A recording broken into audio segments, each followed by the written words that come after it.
1821లో Bruce అనే British అధికారి ఆలయ నిర్వహణ కోసం నియమాలను రూపొందించారు. దీనిని బ్రూస్ కోడ్ అని పిలుస్తారు. 7వ నిజాం మీర్ ఉస్మాన్ అలీ ఖాన్ ఆలయానికి రూపాయలు 8,000 విరాళంగా ఇచ్చాడు. 1843లో ఈస్ట్ ఇండియా కంపెనీ తిరుపతిలోని ఇతర దేవాలయాలతో పాటు తిరుమల ఆలయ పరిపాలనను హతీం రామ్జీ మఠం మహంతకులకు బదిలీ చేసింది. 1870లో యాత్రికుల సౌకర్యార్థం కొండ మీదకు మెట్ల నిర్మించారు. 19వ శతాబ్దానికి కొండపైన శ్రీవారి ఆలయం, విశాలమైన అతిమ్రాంజీ మఠం తప్ప వేరే ఏ నిర్మాణాలు ఉండేవి కావు. అతి కొద్దిగా ఉండే ఇల్లు అత్యంత సంకుచితంగా ఉండేవి. కోతుల బెడద విపరీతంగా ఉండేది. అడవి పందులు కొండపై మనుషుల నడుమ నడుస్తూనే ఉండేవి. అడవి జంతువులు, దొంగల భయంతో యాత్రికులు గుంపులు గుంపులుగా డప్పులు వాయిస్తూ గోవిందనామ స్మరణ చేస్తూ కొండ ఎక్కేవారు.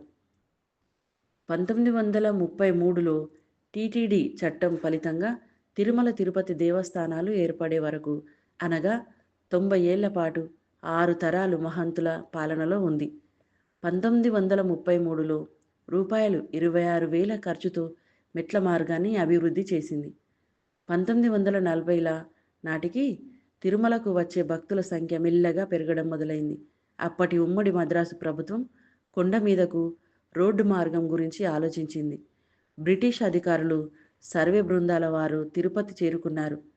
1944 ఏప్రిల్ నాటికి అలిపిరి నుంచి తిరుమల దాకా ఘాట్ రోడ్డు నిర్మాణం పూర్తయింది. మొదట్లో ఎద్ల బండ్లు, గుర్రపు బండ్లు తిరిగేవి. నెమ్మదిగా దేవస్థానమే తిరుమల తిరుపతి మధ్య 2 బస్సులు ప్రారంభించింది. బస్సుల సంఖ్య పెంచుకుంటూ పోవడంతో సౌకర్యంగా ఉండి భక్తులు వెల్లువెత్తసాగారు.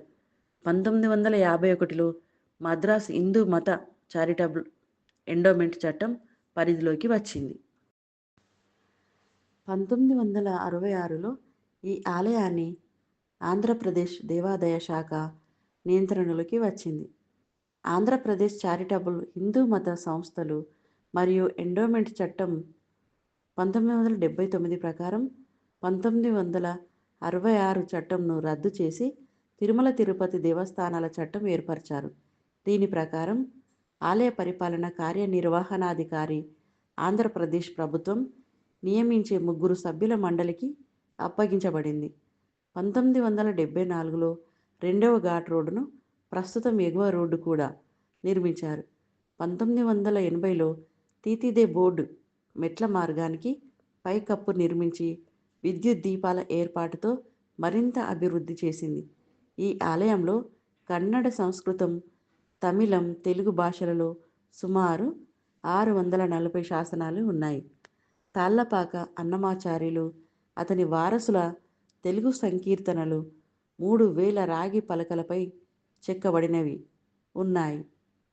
ఈ సేకరణ సంగీత శాస్త్రవేత్తలకు, తెలుగు చారిత్రక భాషా శాస్త్రవేత్తలకు విలువైన మూలం. శ్రీవారి మెట్టు కాలిబాట. తిరుమల చేరుకోవడానికి ఇది 2వ కాలిబాట. దీనికి అలిపిరి కాలిబాటకు ఉన్న ముఖ్యమైన తేడా ఏమిటంటే, అలిపిరి కాలిబాట మొత్తం సుమారుగా 9 కిలోమీటర్లు ఉంటే, ఈ కాలిబాట సుమారుగా 3 కిలోమీటర్లు మాత్రమే ఉంటుంది. తిరుపతి నుంచి శ్రీవారి మెట్టు దారి వరకు ఉచిత బస్సులను నడుపుతున్నారు. ఈ దారి గుండానే వెంకటేశ్వరుడు వివాహ అనంతరం 6 నెలలు అగస్త్యాశ్రమంలో గడిపి తర్వాత తిరుమల చేరుకున్నాడని పురాణ కథ. ఈ కాలిబాట ఉదయం 6 నుండి సాయంత్రం 6 గంటల వరకు తెరిచి ఉంటుంది. ద్వారములు, ప్రాకారములు. బయట నుండి గర్భగుడి చేరటానికి 3 వాకిళ్లు ఉన్నాయి. పడికావలి అని కూడా పిలువబడే మహాద్వారం, మహాప్రాకారానికి బాహ్య సమ్మేళనం గోడల గల మొదటి ప్రవేశ ద్వారం. ఈ మహాద్వారం మీదుగా 50 అడుగులు 5 అంతస్తుల గాలి గోపురాన్ని నిర్మించారు. దాని శిఖరాగ్రంలో 7 కలశాలు ఉన్నాయి. వెండి వాకిలి గల నడిమి పడికావలి 2వ ద్వారం. సంపంగి ప్రాకారం లోపలి ప్రాంగణం గోడలో ఉంది. దీనిపై 3 అంతస్తుల గాలిగోపురం శిఖరాగ్రంలో 7 కలశాలతో కూడి ఉంది. గర్భగృహానికి ప్రవేశం బంగారు వాకిలి ద్వారా ఉంటుంది. దీనికి ఇరువైపులా ద్వారపాలకులైన జయ విజయల 2 పొడవైన రాగి చిత్రాలు ఉన్నాయి. మందపాటి తలుపు విష్ణువు దశావతారాలను వర్ణించి బంగారు పలకలతో కప్పబడి ఉంది. ఆలయం చుట్టూ ప్రదక్షిణ చేయటానికి 2 ప్రదక్షిణ మార్గాలు ఉన్నాయి. మొదటిది మహాప్రాకారం మరియు సంపంగి ప్రాకారం ఉన్న మధ్య ప్రాంతం. దీనిని సంపంగి ప్రదక్షిణం అని అంటారు. ఈ దారి ప్రక్కన మండపాలు, ధ్వజస్తంభం, బలిపీఠం, క్షేత్రపాలకుని శిలా ప్రసాద పంపిణీ గది మొదలైనవి ఉన్నాయి. ఆనంద ప్రదక్షిణ అంటే రెండవ ప్రదక్షిణం. ఆనంద నిలయం విమానం చుట్టూ ఉన్న మార్గం. ఈ మార్గం ప్రక్కన వరదరాజ ఆలయం, యోగా నరసింహ ఆలయం, పోటు ప్రధాన వంటగది, బంగారు బావి అంకురార్పణ మండపం, యాగశాల, పరకామణి, ఉండిలో వేసిన విరాళాలు లెక్కించే గది, చందనపు అరగ రికార్డుల గది, భాష్యకారుల సన్నిధి, శ్రీవారి ఉండి, విశ్వక్సేన విగ్రహం ఉన్నాయి. ఆనంద నిలయం గోపురం, గర్భగుడి, ఆనంద నిలయ గోపురం ఇతర అనుబంధ పనుల నిర్మాణ ప్రారంభానికి తొండమాన్ రాజు ఈ ప్రదేశంలో పునాది వేశారు. గర్భగుడిలో ప్రధాన దేవుడు వెంకటేశ్వరునితో పాటు ఇతర దేవతల విగ్రహాలు ఉన్నాయి. బంగారు వాకిలి, గర్భగుడికి మధ్య 2 వాకిళ్లున్నాయి.